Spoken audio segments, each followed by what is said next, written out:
Assalamualaikum warahmatullahi wabarakatuh.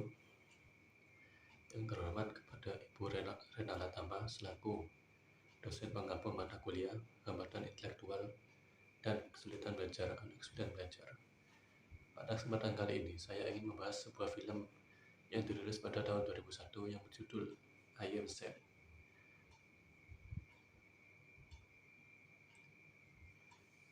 Film I Am Sam berkisah tentang perjuangan Sam yang diperankan oleh Sean Penn sebagai orang tua tunggal yang memiliki disabilitas IQ selevel anak umur 7 tahun. Sam bekerja di kedai kopi Starbucks dan fans berat dari The Beatles. Dia membesarkan putri semata wayangnya, Lucy, yang diperankan oleh Dakota Fanning. Namun tentunya Sam tidak sendirian membesarkan Lucy. Dibantu para sahabatnya, Lucy dibesarkan oleh Sam dengan penuh cinta. Rasa cinta dan cara mendidik Sam membuat Lucy berubah menjadi anak cerdas yang memiliki karakter dan keinginan yang kuat. Karena sejatinya bukan hanya Sam yang membesarkannya, Lucy pun belajar untuk melindungi sang ayah. Hal ini juga terlihat di salah satu adegan ketika Lucy memutuskan untuk berhenti belajar agar tidak lebih pintar dari ayahnya. Waktu adegan itu, Lucy itu bilang, "Aku tidak ingin membaca jika ayah tidak bisa membaca. Jika ayah tidak bisa." Kira-kira demikian pikirannya. Seiring berjalannya film, kita tahu dari mana kegigihan Lucy berasal. Ternyata itu sifat yang menurun dari Sam. Ketika Lucy menginjak usia 7 tahun, otoritas setempat melalui pihak sekolah menyadari bahwa Sam tidak memiliki kemampuan yang cukup untuk membesarkan Lucy. Karena disabilitas yang disandangnya serta ketidakcukupannya secara ekonomi, akhirnya Lucy dipisahkan sementara dari Sam dan diinapkan di rumah orang tua asuh, sambil kasus hak asuhnya dilanjutkan di pengadilan. Dengan gigih Sam berusaha untuk mendapatkan hak asuh Lucy kembali dengan menggandeng pengacara andal yang sesungguhnya mata duitan yang bernama Rita Harrison yang diperankan oleh Michelle Pfeiffer.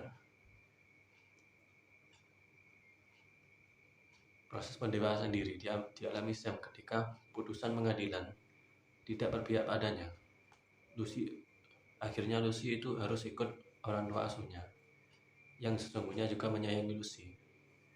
Disitulah Sam mulai menata hidupnya dan membuktikan dirinya pantas dan mampu sebagai seorang ayah. Film ini tidak hanya menggambarkan drama hidup Sam dan Lucy, tapi juga menyoroti kacaunya kehidupan pribadi Rita. Agaknya apa yang dialami Sam mempengaruhi Rita untuk lebih mensyukuri apa yang dimilikinya. Drama komedi besutan Jesse Nelson ini dirilis pada tahun 2001. Meskipun termasuk drama lawas, namun kasih sayang yang dalam antara orang tua dan anak masih relevan dengan kondisi saat ini. Emosi penonton pun juga ikut terhanyut saat mengikuti drama berdurasi 2 jam, hampir lebih dari 2 jam ini. Penonton seolah-olah digiring untuk mendukung Sam mendapatkan hak asuh atas Lucy. Melalui film ini, kita juga diajarkan bahwa orang yang memiliki disabilitas pun mampu menjadi orang tua yang baik meskipun dengan segala keterbatasannya. Dukungan dan bantuan dari orang di sekitarnya juga sangat penting, terutama di masa-masa krisisnya. Hal menarik lainnya yang ada di dalam film ini adalah kuatnya pengaruh The Beatles dengan drama ini. Contohnya saja pada pemilihan nama-nama karakter yang digunakan serta pengambilan beberapa adegan. Nama Lucy Diamond misalnya diambil dari lagu The Beatles, Lucy in the Sky with Diamonds. Lalu saat adegan Sam, Lucy dan teman-teman sedang berjalan di zebra cross dengan balon-balon merupakan penghormatan untuk sampul album Abbey Road. Kualitas akting dan interaksi yang sangat apik dari para pemain dan alur cerita yang menggugah mengantarkan I Am Sam menerima berbagai penghargaan. Salah satunya Salah satunya mengantarkan Dakota Fanning yang memerankan sebagai Lucy, sebagai aktor termuda yang pernah dinominasi dalam penghargaan Screen Actor Guild pada usianya yang masih 7 tahun, dan mengantarkan memenangi penghargaan aktor aktris termuda di Broadcast Film Critics Association. Demikian pembahasan singkat saya mengenai film I Am Sam. Jika ada banyak kesalahan dalam perkataan saya, mohon maaf sebesar-besarnya. Akhir kata dari saya, wassalamualaikum warahmatullahi wabarakatuh. Assalamualaikum warahmatullahi wabarakatuh. Yang terhormat kepada Ibu Rena Latama, selaku dosen pengampu mata kuliah anak dengan hambatan intelektual dan kesulitan belajar. Pada kesempatan kali ini, saya ingin sedikit membahas tentang sebuah film yang berasal dari India yang dirilis pada tahun 2007 yang berjudul Tare Zameen Par.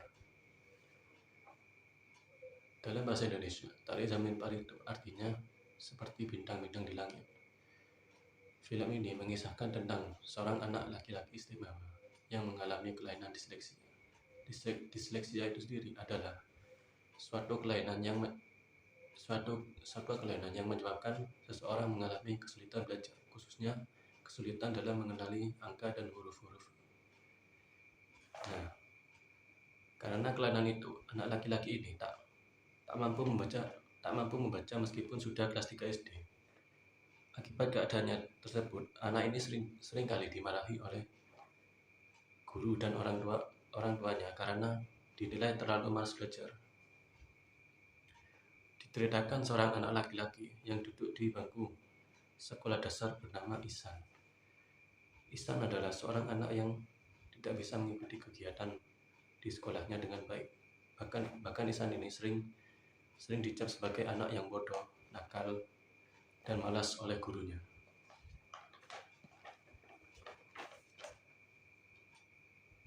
Ihsan kesulitan mengenali huruf. Misalnya sulit membedakan antara D dengan B atau P.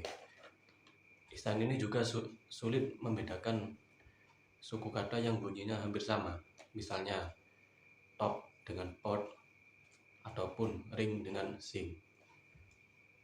Bukan hanya itu saja, Ihsan ini juga sering menulis huruf secara terbalik-balik, sehingga orang yang membaca tulisannya Ihsan ini pun kebingungan dengan tulisan Ihsan. Karena kekurangannya itu, dia pun sering mendapatkan nilai yang buruk di sekolah dan tidak pernah mengerjakan PR. Akibatnya, Ihsan menjadi langganan hukuman Ihsan ini menjadi langganan hukuman dari guru-guru dan kepala sekolahnya. Namun anehnya orang tua Ihsan ini tidak mengerti akan keadaan Ihsan yang memiliki kelainan disleksia dan akhirnya malah memindahkannya ke sekolah asrama yang memiliki kurikulum yang lebih disiplin. Ihsan pun yang awalnya adalah anak yang ceria, kini berubah menjadi pemurung, pendiam dan pemurung akibat depresi dan tertekan karena sering dimarahi oleh guru-gurunya, dan dia ini juga sering dibully oleh teman-teman sekolahnya. Terlebih lagi, ia juga harus jauh dari orang tuanya, karena memang sekolah asrama itu kan tinggalnya itu harus di asrama yang sudah disediakan oleh sekolahnya.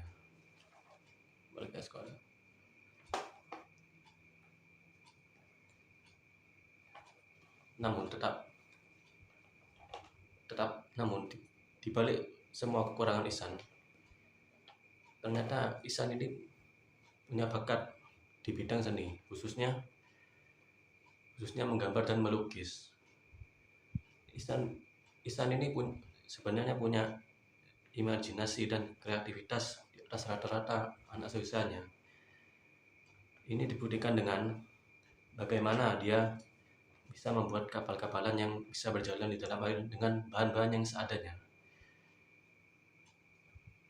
Selain itu, buku-buku, bahkan dinding-dinding rumahnya Ihsan itu dipenuhi dengan gambar-gambar hasil karyanya. Ya, keadaan Ihsan yang pemulung pun mulai berubah sejak kehadiran sosok guru kesenian pengganti yang baru, yang bernama Pak Nikum. Pak Nikum yang melihat keadaan Ihsan pun merasa kasihan dan khawatir. Karena jika Ihsan terus dibiarkan seperti itu, maka keadaannya akan semakin parah. Yang ditakutkan keadaannya itu akan semakin parah. Pak Nikum yang khawatir pada Ihsan pun akhirnya mulai menyelidiki bagaimana bisa Ihsan terlihat ketakutan seperti itu. Pak Nikum pun mulai menyelidiki dengan mulai dari bertanya kepada teman sebangkunya, bahkan sampai melihat buku-buku tugas milik Ihsan. Dan setelah melihat buku-buku tugas Ihsan itu, Pak Nikum ini menyadari banyaknya kesalahan dalam penulisan huruf-huruf dan angka pada buku tugas Ihsan.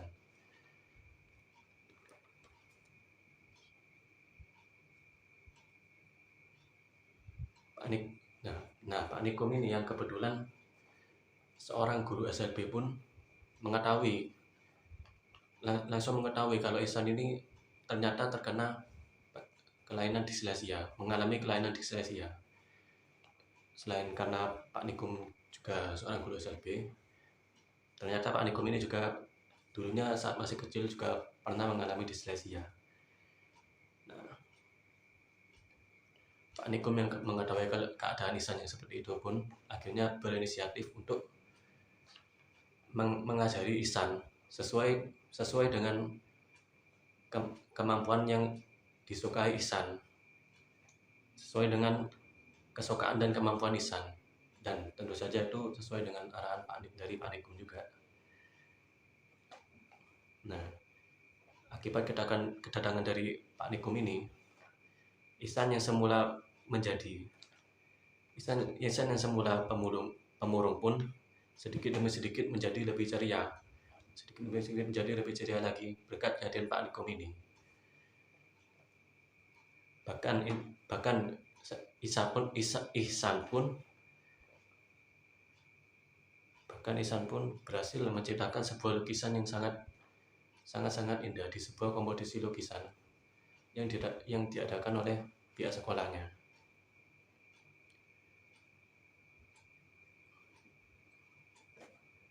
Bahkan Ihsan ini juga memenangkan kompetisi tersebut karena ya lukisannya itu memang sangat indah, sehingga membuat orang tua Ihsan itu bangga dengan Ihsan.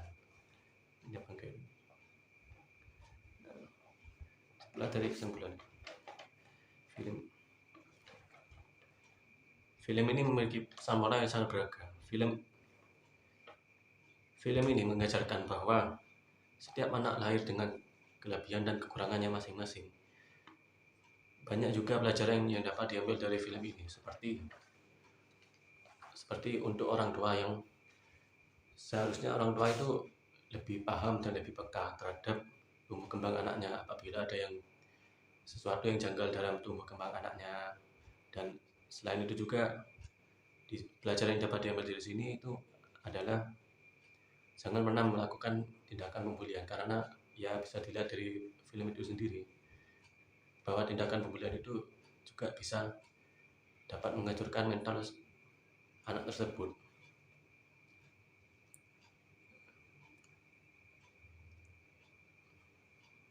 Anak yang tidak pandai matematika bukan berarti dia bodoh. Sama halnya juga dengan anak yang tidak pandai olahraga bukan berarti dia lemah. Sebab di film ini juga diajarkan bahwa semua anak memiliki bakat dan potensinya masing-masing. Seharusnya orang tua dan guru bisa mengenali bakat setiap anak dan mengarahkan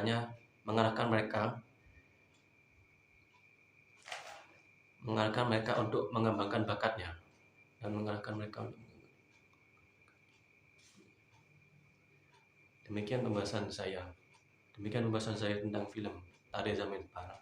Jika ada banyak sekali kesalahan dalam kata-kata saya, mohon maaf sebesar-besarnya. Akhir kata dari saya, Assalamualaikum warahmatullahi wabarakatuh.